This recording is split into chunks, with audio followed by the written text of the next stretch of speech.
আসসালামু আলাইকুম। আশা করি আপনারা ভালো আছেন। আমিও আপনাদের দোয়া আলহামদুলিল্লাহ ভালো আছি।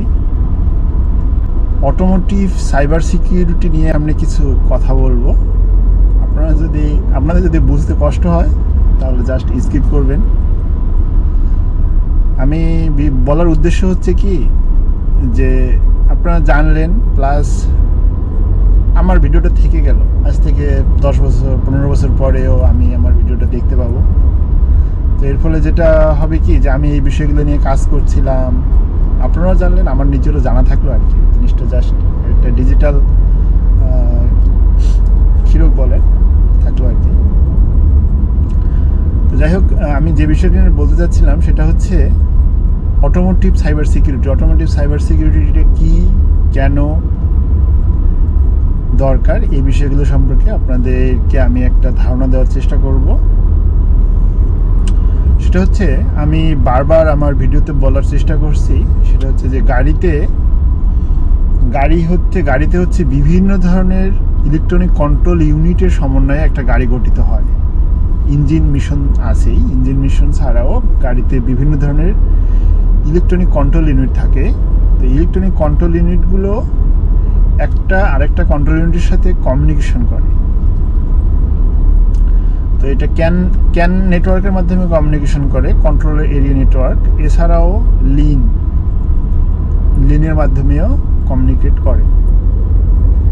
তো আমি যে বিষয়টি নিয়ে আপনাদেরকে বলতে যাচ্ছি সেটা হচ্ছে automotive cyber security. Automotive cyber সিকিউরিটিটা হচ্ছে আমাদের এই ইসিইউগুলো আসলে একটা ইলেকট্রনিক মাইক্রোকন্ট্রোলারগুলোতে আলটিমেটলি সফটওয়্যার দেওয়া থাকে। তো এই সফটওয়্যারগুলো যদি কোনোভাবে অধম যাক, মানে যদি আপনার ভালোভাবে অপারেট না করে, বা আপনার যদি রং অপারেট করে, বা যদি কোনোভাবে যদি আপনার এই মাইক্রোকন্ট্রোলারের ভিতরে সফটওয়্যারটাকে কেউ মডিফাই করতে পারে, তাহলে কি হবে? তাহলে হচ্ছে যেখানে সঠিক রিডিং দেওয়ার কথা সে সঠিক রিডিংটা দিতে পারবে না। এর ফলে গাড়িটা কি হবে? গাড়িটা হলো ভুল পথে পরিচালিত হতে পারে। গাড়িটা হলো সামহাও আমি ব্রেকে প্রেস করতেছি কিন্তু ব্রেকে প্রেস হচ্ছে না সামহাও। তো এইরকম আর কি। তো এই বিষয়গুলো যেন অনাকাঙ্ক্ষিত বিষয় যেন না অ্যারাইজ হয়, তো এই জন্যই হচ্ছে অটোমোটিভ সাইবার সিকিউরিটিটা হচ্ছে বাধ্যতামূলকভাবে আপনার ইসিইউগুলোতে ইমপ্লিমেন্ট করার জন্য বলা হচ্ছে। তো এটা আসলে কি, অটোমোটিভ সাইবার সিকিউরিটি কি? তো এই সফটওয়্যারগুলো যখন আমরা ইনস্টল করব, আমরা যখন সফটওয়্যারগুলো ইনস্টল করার পরে সফটওয়্যারগুলো যখন রান করবে, সফটওয়্যারগুলো রান করার সময় শুরুতেই আপনার হচ্ছে প্রথমত হচ্ছে চেক করবে। কি চেক করবে? যে আমি যে সফটওয়্যারটা রান করতেছি এই সফটওয়্যারটা আসলেই সঠিক সফটওয়্যার কিনা। তো এটাকে হচ্ছে আপনার সিকিউর বুট বলে। আমরা অনেকেই কম্পিউটার অন করার সময় দেখবেন যে বুটিং হয় প্রথমে, তো সিকিউর বুট বলে। তো সিকিউর বুটটা আসলে কিভাবে কাজ করে আমি এই বিষয়টা সম্পর্কে সংক্ষেপে বলছি। সিকিউর বুটটা হচ্ছে আমাদের মাইক্রোকন্ট্রোলারগুলোর ভিতরে আপনার দুটো কোর থাকে, ইউজুয়ালি দুটো কোর থাকে। একটা হচ্ছে মেইন কোর আর একটা হচ্ছে HSM কোর, হার্ডওয়্যার সিকিউরিটি মডিউলের জন্য যে কোর। তো হার্ডওয়্যার সিকিউরিটি মডিউলে আপনার বেসিক্যালি ওই কোডটার কাজ হচ্ছে ক্রিপ্টোগ্রাফিক অ্যালগোরিদমগুলো রান করা। আমরা যদি আমাদের মেইন কোরে ক্রিপ্টোগ্রাফিক অ্যালগোরিদমগুলো রান করি তাহলে হচ্ছে মেইন কোরের পারফরমেন্স খারাপ হয়ে যাবে। এর ফলে ডেটা আদান প্রদানে আপনার ডিলে তৈরি হতে পারে, ল্যাটেন্সি তৈরি হতে পারে। এই জন্য আমরা হচ্ছে এমন কিছু মাইক্রোকন্ট্রোলার ইউজ করি যেগুলোতে হচ্ছে আলাদা হোস্ট কোর, আলাদা HSM কোর থাকে, হার্ডওয়্যার সিকিউরিটি মডিউল থাকে। তো হার্ডওয়্যার সিকিউরিটি মডিউলে আমরা সফটওয়্যার ইনস্টল দিই। সেই সফটওয়্যারটার কাজ হলো প্রথমে যখন পাওয়ার পাবে তখন ওই মডিউলটা প্রথমে রান করবে। রান করার পরে প্রথমে নিজে ভেরিফাই করবে যে আমি ঠিক আছে কিনা, মানে আমাকে মডিফাই করা হয়েছে নাকি কোনোভাবে। তো করার পরে যদি দেখে যে না নিজে ঠিক আছে, তারপরে করবে কি, তারপরে হচ্ছে এই মেইন কোরকে আপনার দায়িত্ব হস্তান্তর করবে। হস্তান্তর করার আগে মেইন কোর ঠিক আছে কিনা সেটা হচ্ছে চেক করবে। এই যে আপনার মানে বুটিংয়ের সময়, স্টার্টিংয়ের সময় আপনার হচ্ছে এই যে ভেরিফিকেশন করার যে প্রসেসটা, এটাকে বলা হচ্ছে সিকিউর বুট। তো যখন একটা ডিভাইস অন হবে তখন যেন কোনোভাবেই ডিভাইসের ভিতরে যে সফটওয়্যার আছে এটা মডিফাইড সফটওয়্যার না হয়, সেটার জন্য এটাকে এই প্রসেস, এই সাইবার সিকিউরিটি এই ফিচারটা আমরা ইমপ্লিমেন্ট করি নতুন নতুন কারগুলোতে বিশেষ করে। এখন ডিভাইস অন হয়ে গেছে, অন হয়ে যাওয়ার পরে আমি হচ্ছে ডিভাইস হচ্ছে কমিউনিকেট করতেছে বিভিন্ন পিসিইউ এর সাথে। তো এই কমিউনিকেশনের সময় আপনাদের সফটওয়্যার যখন কমিউনিকেট করতেছে তখন যে মেসেজ বা যে ইনফরমেশনগুলো আদান প্রদান করতেছে, এই ইনফরমেশনগুলো যেন কোনোভাবে করাপ্ট হয়ে যেতে না পারে, এই ইনফরমেশনগুলো যেন করাপ্ট হলে যেন এটা যেন যে রিসিভ করতে সেটা যেন বুঝতে পারে। তো এই জন্য হচ্ছে আপনার সিকিউর অনবোর্ড কমিউনিকেশন নামে আরেকটা সাইবার সিকিউরিটি ফিচার আমরা ইদানিং ইমপ্লিমেন্ট করতেছি। তো এটা হচ্ছে আপনার এক মেসেজের সাথে আপনার দুটো জিনিস থাকে, একটা হলো ফ্রেশনেস ভ্যালু আর একটা হলো ম্যাক ভ্যালু।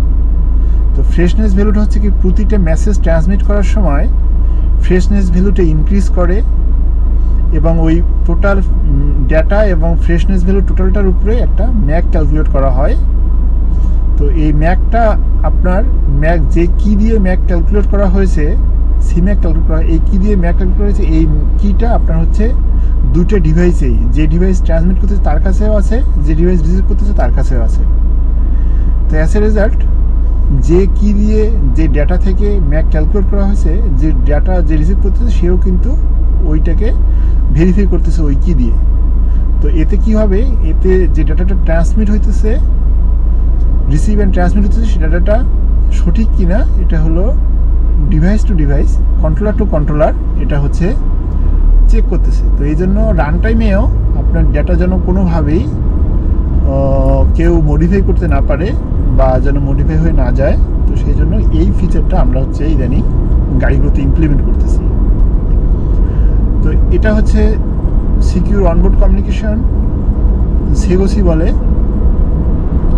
এছাড়াও আমরা হচ্ছে নতুন কারগুলোতে দেখবেন যে সফটওয়্যার আপডেট হচ্ছে অটোমেটিক্যালি বাই এয়ার, ওটা ওটিএ বলে, অন দ্য এয়ার। তো ওটিএ করার সময় আমরা যে বিষয়গুলো খেয়াল করি, ওটিএ করার সময় যদি অন্য কেউ একটা ভুল সফটওয়্যার যদি আমাদের গাড়িতে ইনস্টল করে দেয়, তো সেই ক্ষেত্রে আমাদের ডিভাইস বা আমাদের ইলেকট্রনিক কন্ট্রোল ইউনিট ঠিকমতো কাজ করবে না।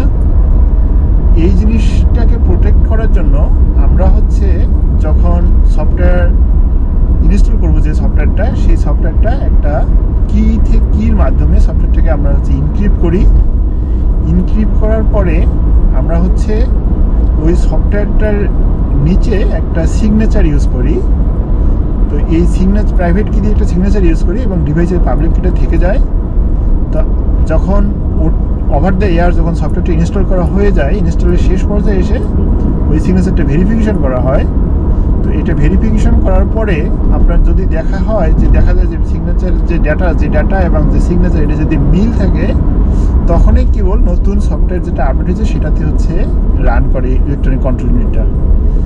তো সাইবার সিকিউরিটির এই ফিচারটাকে আপনার বলা হচ্ছে সিকিউর ফ্ল্যাশ। জাস্ট এটা ফ্ল্যাশিং করার সময়, রিপ্রোগ্রামিং করার সময় যেহেতু এই ফিচারটা কাজে আসে, তাই এটাকে বলা হচ্ছে সিকিউর ফ্ল্যাশ। তাহলে আমি কি বললাম, সিকিউর বুট বললাম, সিকিউর অনবোর্ড কমিউনিকেশন বললাম, সিকিউর ফ্ল্যাশ বললাম, এরপরে হচ্ছে সিকিউর ডিবাগ। সিকিউর ডিবাগটা কি জিনিস, আমরা যখন প্রোগ্রাম করি তখন সফটওয়্যারে অনেক সময় ভুল থাকে, সেই সফটওয়্যারটাকে আমাদেরকে ডিবাগিং করতে হয়। তো ডিবাগিং করার জন্য আমাদের স্পেশাল পোর্ট থাকে, ওই পোর্টের মাধ্যমে আমরা হচ্ছে সফটওয়্যারের ভেতরে কোন ভেরিয়েবলের কি ভ্যালু এটা আমরা দেখতে পারি। তো এই ফিচারটা আপনার হচ্ছে যখন একটা ডিভাইস প্রোডাকশন হয়ে যায় ফাইনালি, তখন আর এই ফিচারটার কোনো প্রয়োজন হয় না। তো এই জন্য আমরা করি কি, ডিভাইস যখন প্রোডাকশনে চলে যায় তখন হচ্ছে আমরা এই ফিচারটাকে রিমুভ করে দিই। বিভিন্ন ওয়েতে রিমুভ করে দেওয়া হয়। যেমন ধরেন যে ইন্টারনালি আমরা একটা কোড করে দিলাম যে যখন এটা আলটিমেটলি কোডটা যখন অপারেটেবল হবে তখন এই ডিবাগ ফিচারটা আর কাজ করবে না, যাতে করে কেউ আপনার হচ্ছে গাড়ির ভিতরে যে ডেটা বা এই যে ইসিইউর ভিতরে যে ডেটা এটা যেন কেউ আপনার বাইরে নিয়ে আসতে না পারে, দেখতে না পারে। তো এই জন্য আমরা সিকিউর ডিবাগ নামে যে ফিচারটা এটাকে আমরা হচ্ছে অ্যাক্টিভেট করে দিই। তো এই হচ্ছে মোটামুটি মেইন সাইবার সিকিউরিটি ফিচার। এছাড়াও আরও কিছু ফিচার আছে, সেগুলাও হচ্ছে ইদানিং কারগুলোতে হচ্ছে আমরা ইমপ্লিমেন্ট করতেছি। যেমন সিকিউরিটি অ্যাক্সেস নামে একটা ইউডিএস সার্ভিস আছে। আপনার ইউডিএস সার্ভিস কি যদি না জানেন তাহলে ইউডিএস সার্ভিস সম্পর্কে একটু বলি। ইউডিএস সার্ভিস হচ্ছে আমরা যে কন্ট্রোলারগুলোতে সফটওয়্যারগুলো ডেভেলপ করতেছি, এই সফটওয়্যারগুলোতে আপনার হচ্ছে স্পেসিফিক কিছু কমান্ড, স্পেসিফিক কিছু রিকোয়েস্ট থাকতেই হবে। এগুলো হলো ISO 14229 যে স্ট্যান্ডার্ড আছে, সেই স্ট্যান্ডার্ড প্রোটোকল অনুযায়ী আমাদের হচ্ছে ওই সার্ভিসগুলো ইমপ্লিমেন্ট করতে হয়। তো ওই সার্ভিসের মধ্যে আপনার হচ্ছে সিকিউরিটি অ্যাক্সেস 27 সার্ভিস আছে, ইউডিএস 27 সার্ভিস। তো 27 সার্ভিসেরটা হচ্ছে সিকিউরিটি অ্যাক্সেস। সিকিউরিটি অ্যাক্সেস আমরা ইমপ্লিমেন্ট করি। ইমপ্লিমেন্ট করার ফলে কি হয়, আমাদের হচ্ছে ডিভাইসের ভিতরে যে সেন্সিটিভ ইনফরমেশনগুলো থাকে, এই ইনফরমেশনগুলো আমরা হচ্ছে সিকিউরিটি অ্যাক্সেস করার পরেই কেবল ওই ইনফরমেশনগুলো রিট্রাইভ করতে পারি। তো এই ধরনের আপনার সিকিউরিটি রিলেটেড বিষয়গুলো আমরা হচ্ছে ইসিইউ এ ইন্টিগ্রেট করতেছি, ইমপ্লিমেন্ট করতেছি, যাতে করে কিনা আপনার সফটওয়্যারটা কোনোভাবেই মডিফাইড হতে না পারে, কারোর মাধ্যমে আপনার ডেটাটার জন্য কোনোভাবে মডিফাইড হতে না পারে। তো আমি মূলত এই বিষয়গুলো নিয়ে কাজ করি। তো আশা করি আপনারা বুঝতে পারছেন। বুঝতে না পারলে ভিডিওটা আবার দেখবেন। যদি এর মধ্যে আপনাদের কোনো কোশ্চেন থাকে, এটা কীভাবে কাজ করে বা এটা কী জিনিসটা আরও ডিটেলস বলেন, তাহলে আমি ইনশাল্লাহ আমার পরবর্তী ভিডিওতে বা বিভিন্ন সময়ে আপনাদেরকে ওইটা নিয়ে ডিটেলস বলবো। তো আমি আশা করব যে আপনারা এই ভিডিওগুলো দেখবেন, কারণ এই ভিডিওগুলো দেখলে হবে কি, আজকে হয়তো আমরা যে গাড়িগুলো ইউজ করতেছি সেই গাড়িগুলোতে এগুলো নাই। কারণটা হচ্ছে এগুলো লেটেস্ট গাড়িগুলোতে এই ফিচারগুলো অ্যাড করা হচ্ছে। তো আজ থেকে 5 বছর পরে বা 10 বছর পরে আপনারা যখন গাড়ি ইউজ করবেন তখন এই ফিচারগুলো খুবই কমন হবে। এই বিষয়গুলো সম্পর্কে না থাকলে আপনাদের তখন বুঝতে সমস্যা হবে। তো এই জন্য আমি আশা করব আপনারা আমার ভিডিওগুলো দেখবেন। আর আপনাদের যদি আরও কিছু জানার থাকে তাহলে কমেন্টে জানাবেন। আমার ভিডিওটা কেমন লাগলো এটাও কমেন্টে জানাবেন। আমার যদি কোনো ইমপ্রুভ করতে হয় সেটাও আপনারা আমাকে জানাবেন। মানুষ তো হচ্ছে একদিনেই কেউ বড় কিছু হয় না, আর একদিনে একা একা কেউ বড় কিছু হয় না। এই জন্য আপনাদের সাজেশন, আপনাদের সহযোগিতা একান্ত কাম্য। আজ এই পর্যন্তই, আবার দেখা হবে অন্য কোনো ভিডিওতে। ভালো থাকবেন সেই পর্যন্ত। আল্লাহ হাফিজ।